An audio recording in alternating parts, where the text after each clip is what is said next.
The Science of Getting Rich, Your Master Key to Success by Wallace D. Wattles. Preface.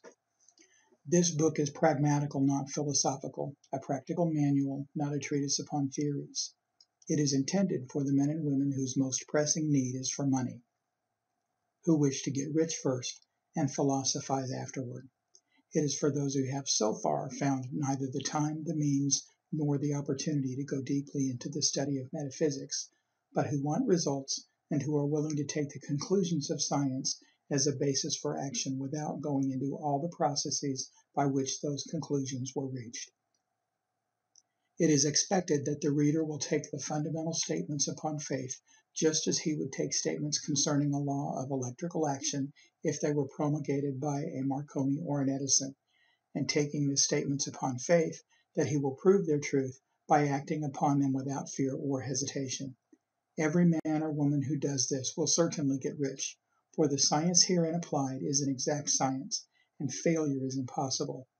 For the benefit, however, of those who wish to investigate philosophical theories and so secure a logical basis for faith, I will here cite certain authorities.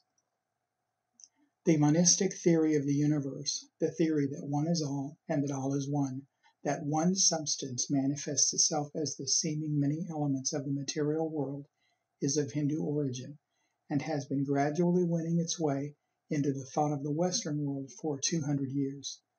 It is the foundation of all the Oriental philosophies, and of those of Descartes, Spinoza, Leibniz, Schopenhauer, Hegel, and Emerson. The reader who would dig to the philosophical foundations of this is advised to read Hegel and Emerson for himself. In writing this book, I have sacrificed all other considerations to plainness and simplicity of style so that all might understand. The plan of action laid down herein was deduced from the conclusions of philosophy. It has been thoroughly tested and bears the supreme test of practical experiment.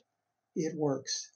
If you wish to know how the conclusions were arrived at, read the writings of the authors mentioned above, and if you wish to reap the fruits of their philosophies in actual practice, read this book and do exactly as it tells you to do. The author.